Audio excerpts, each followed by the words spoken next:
গেঁড়ি মশলা কতটা লোভনীয় হয়েছে। এইভাবে রান্না করলেও কষা মাংসের স্বাদকেও হার মানাবে।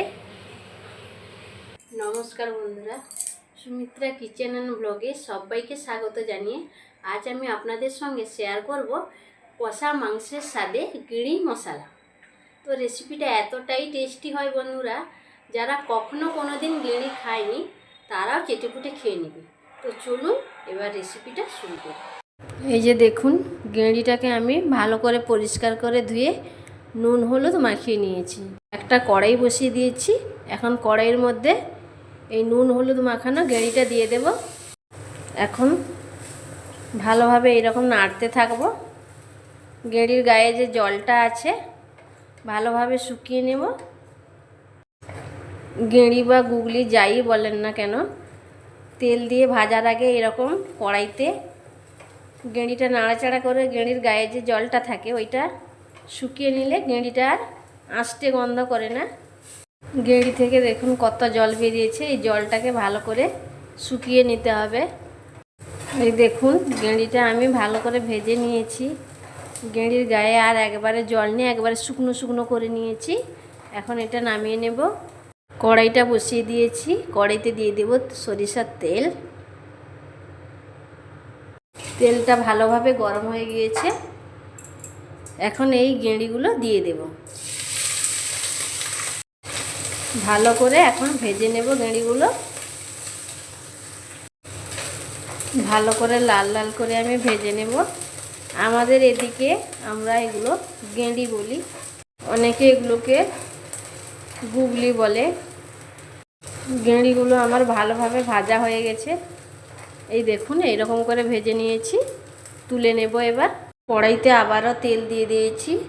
এখন তেলের মধ্যে দিয়ে দেব পেঁয়াজ কুচো। পেঁয়াজটাকে আমি ভালো করে ভেজে নেব। পেঁয়াজটা প্রায় ভাজা হয়ে এসছে। এখন দিয়ে দেব রসুন বাটা। হাফ চামচ মতো রসুন বাটা দিচ্ছি। রসুনটাকে মশলার সঙ্গে ভেজে নেব ভালো করে। রসুনটা ভেজে নিয়ে এখন অল্প একটু জল দিয়ে দিচ্ছি। হাফ চামচ মতো দিচ্ছি লাল লঙ্কার গুঁড়ো। হাফ চামচ মতো দেব কাশ্মীরি লঙ্কার গুঁড়ো। চামচ মতো দেব হলুদ গুঁড়ো। লঙ্কাটাকে আমি এখন ভালো করে ভেজে নেব। লঙ্কাটাকে আমি ভালো করে ভেজে নিয়েছি। দিয়ে দেব হাফ চামচ মতো আদা বাটা। দেব একটা ছোট সাইজের টমেটো কুচি। হাফ চামচ মতো ধনে গুঁড়ো। দেব হাফ চামচ মতো লবণ। অল্প একটু জল দিয়ে মশলাটাকে কষিয়ে নেব।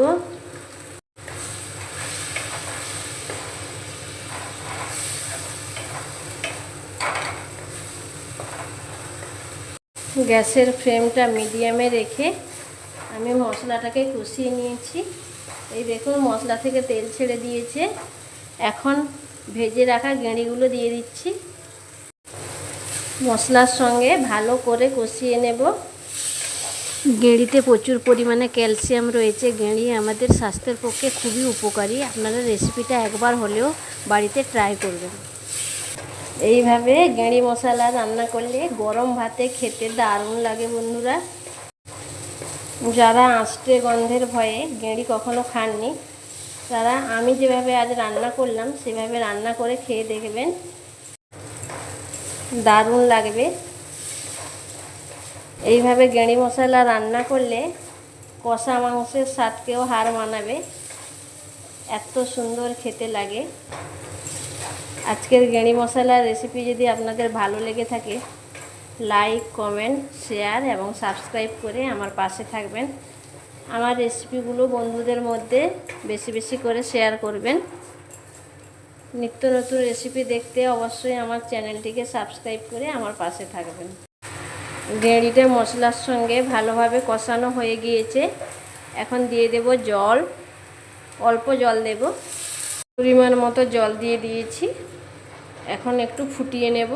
কষা মাংসের স্বাদে গেঁড়ি মশলা একবারে রেডি।